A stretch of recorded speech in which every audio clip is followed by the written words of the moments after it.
Listener supported. WNYC Studios.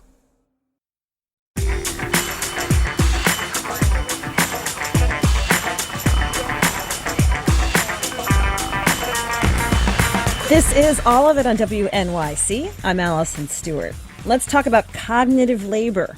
It was the subject of a recent New York Times parenting newsletter featuring an interview with Allison Daminger, who has a degree in anthropology and global health from Princeton and is a PhD candidate in sociology and social policy at Harvard University.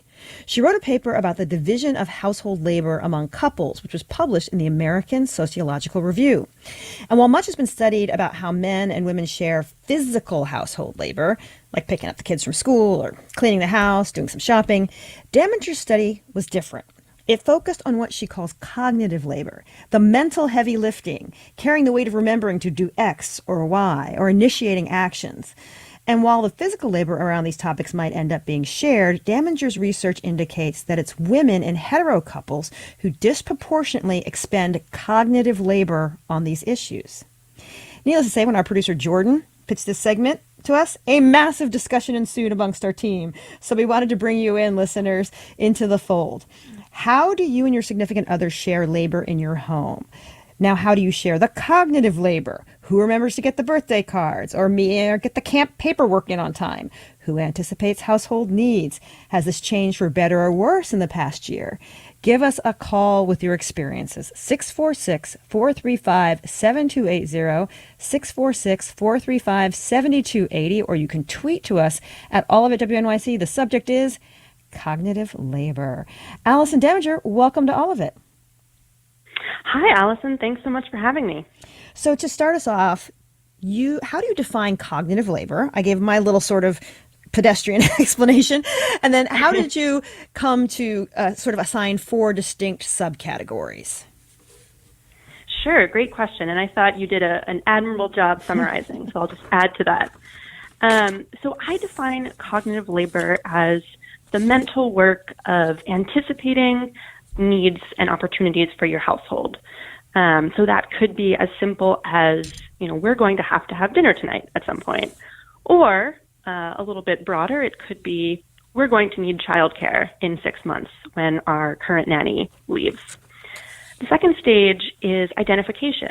And that's where you think about all of the options you have for meeting that anticipated need or opportunity.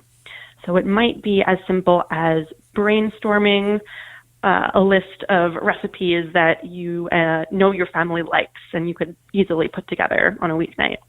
Or it might be a more elaborate process of putting together a spreadsheet that compares different childcare centers and their costs and location and hours.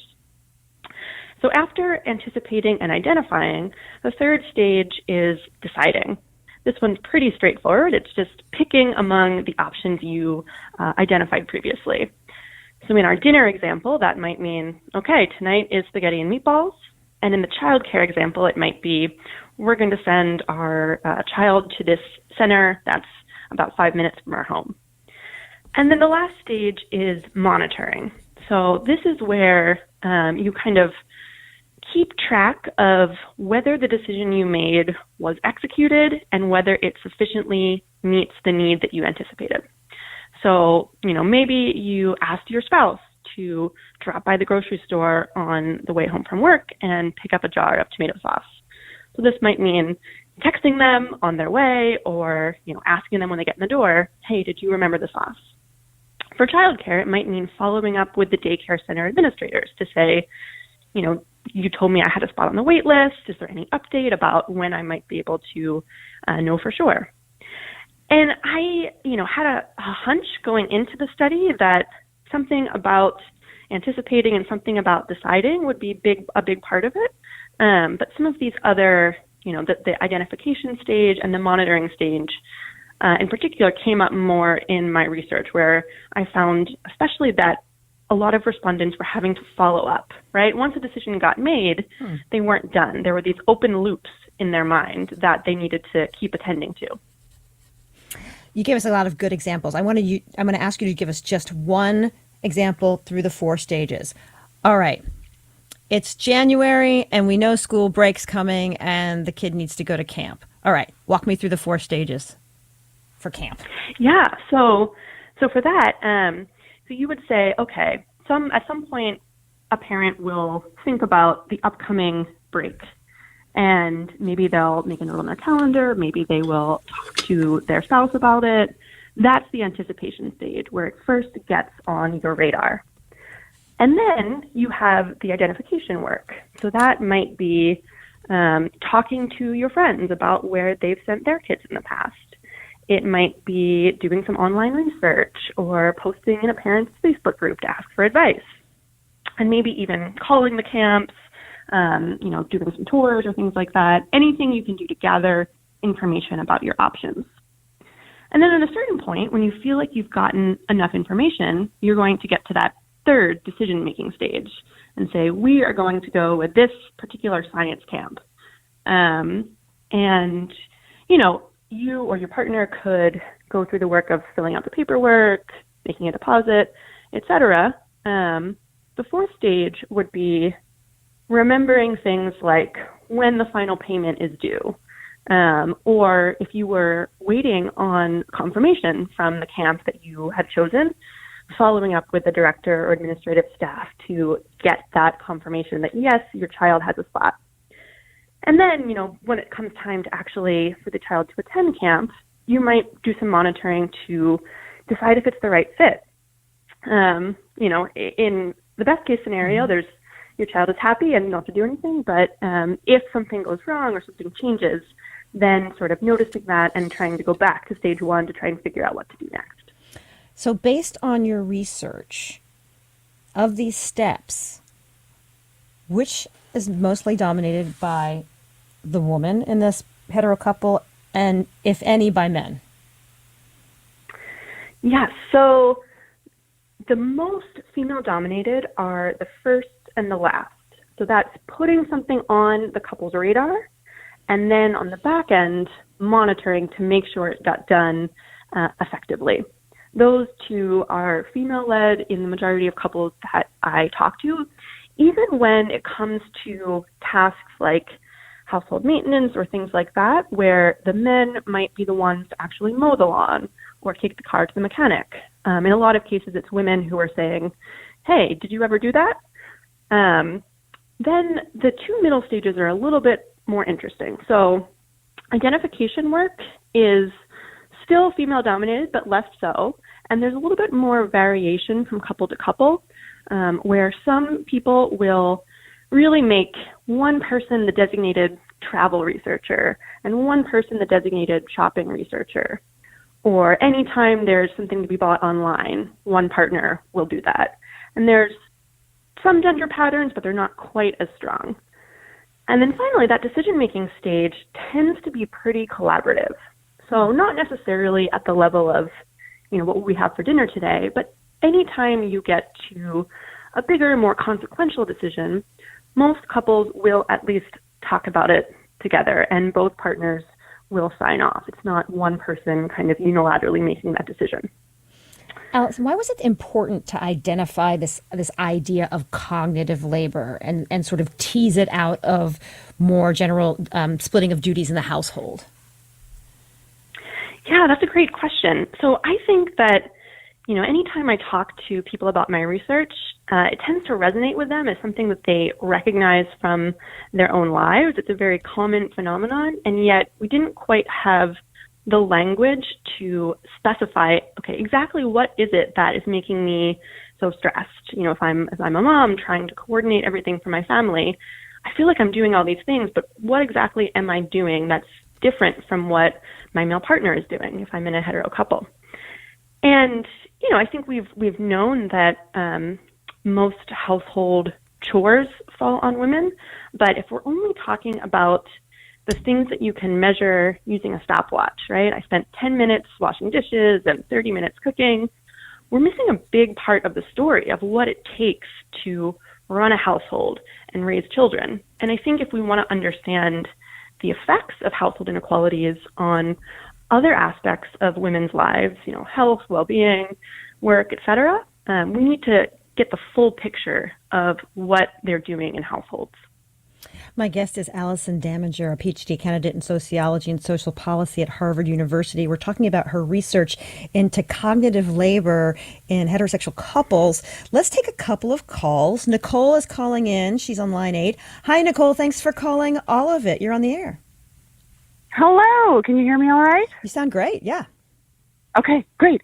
So, yeah, this really resonates with me, this conversation. And I told the screener that, for like how I kind of manage this like feeling that I'm doing cognitive labor, like I'm worrying about things and thinking ahead about things, is like I realize that like part of it is also really about control and feeling like sure that my partner, my husband, is like not going to do the taxes. Like he's just not going to do it if I don't remind him. He's not going to send that, grievance condolence card unless I remind him, because he's not doing it when I think he should do it. So I don't know, that like, is that part of the equation or part of the conversation, is like that idea that, if your partner says he'll do something, having to kind of trust that he'll do it and letting him do it on his own, like in the way that he will do it when it gets done. Mm-hmm. Does that make sense? Yeah, it does. Allison, what's your response? What did you hear from couples? Yeah, Nicole, this is a very familiar sentiment I hear from people, that he might do it, but not on the timeline. So I will worry about it, and then he'll get to it. So just to validate your experience is something that I hear from a lot of women. I think that this issue of control, right, I hear from people that, she being the female partner in a hypothetical couple, is really wants control, needs to have control over what happens. And I think that need for control stems in part from, women's realization that in many cases we are going to be the ones held accountable if things go wrong. So if the card doesn't get sent, your mother-in-law or whoever will be like, well, why didn't Nicole send a card? Or if the child doesn't show up with the proper, rain boots for a day at daycare, usually it's mom who takes some of the blame. And so I think this need for control is sort of, we're subconsciously anticipating that, and it matters to us. Let's go to Dana on line 5. Hi, Dana. Thanks for calling All of It. Hi, I'm so happy to be on the air. Thank you so much for talking about this. What's going on in your world? So I am a new mom. I have a 14-week-old daughter who is amazing, and my partner is also amazing. My husband is we've been together for 7.5 years and married for 3.5, and I definitely carry the cognitive load, as it would be.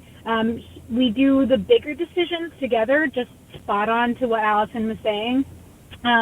But I've noticed it a little bit exacerbated with the baby because of breastfeeding and especially during the time of COVID, only having one parent able to go to appointments and things like that. But I did tell your screener, my husband, I appreciate it so much because he always expresses his gratitude that I pick up the little things. Anytime I do cards, like your last call, your caller was talking about, or little things like that, he always thanks me at the end of the day for sustaining the life of our baby and handling all like Mother's Day gifts and this and that. Thank you so much for calling in, and congrats on the new little person in your life. I want to pick up on something that Dana said, Allison, because you write about how cognitive labor is often invisible to others and even to the doer sometimes. Why is this problematic? Yeah, I was going to say that Dana's lucky that her husband recognizes this, because in so many cases it is invisible. And I think the classic example that I give is I tried to get my respondents to answer questions about the work of, let's say, keeping the paper goods, paper towels and toilet paper supplied.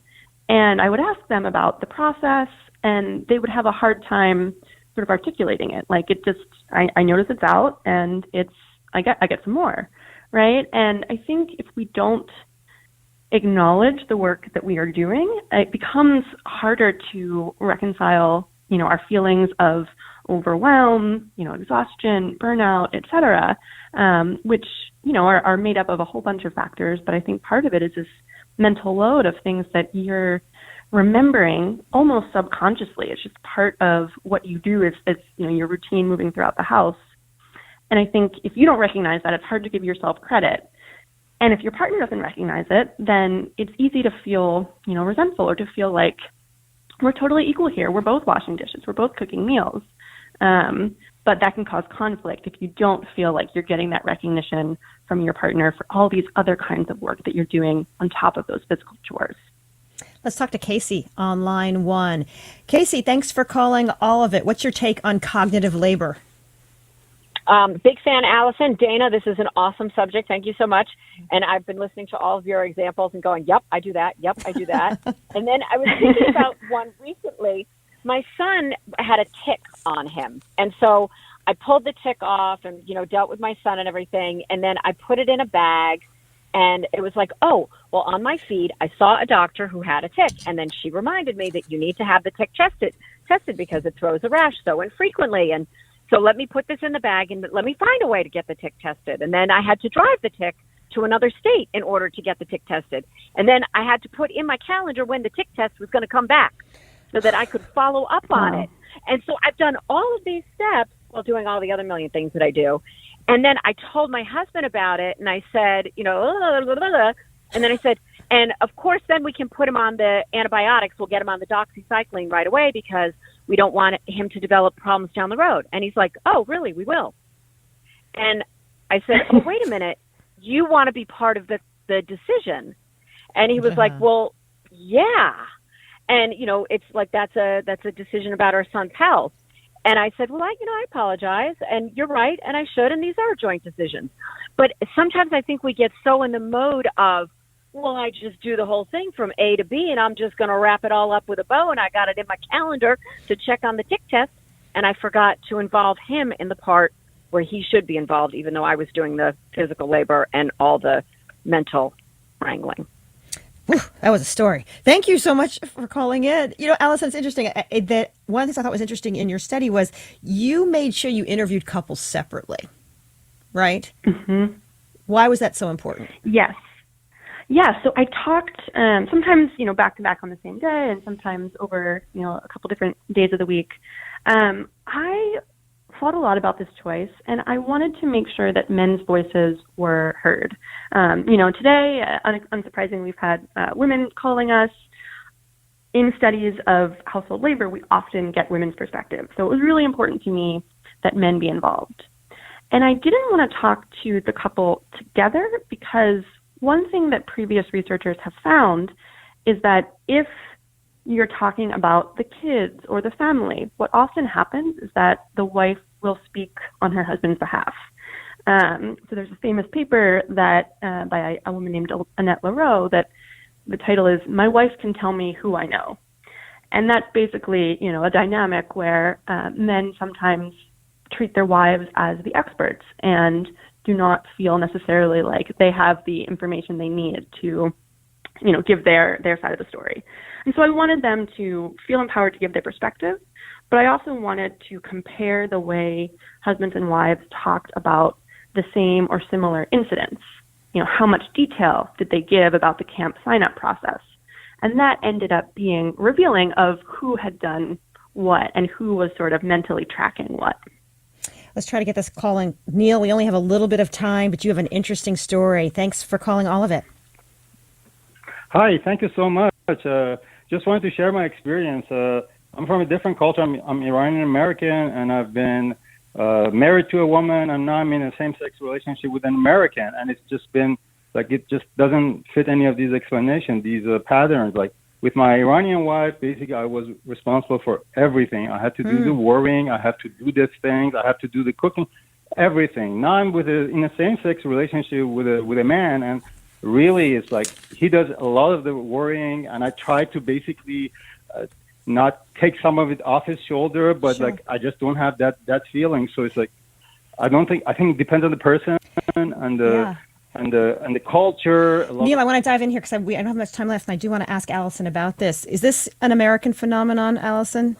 Did you get that in your research at all? Yeah, so You've got about 30 seconds. It's interesting. I had a small sample of non-Americans, and it seems like there were more non-traditional couples among those non-Americans. So yes, there is some variation. I don't think it's just Americans, but I do think there is something about that, cross-national variation that's worth further study. My guest has been Allison Daminger, a PhD candidate in sociology from Harvard University. Thank you for sharing your research, Allison. Thank you so much for having me. And thank you, listeners, for participating. I'm Allison Stewart. I'll meet you back here next time.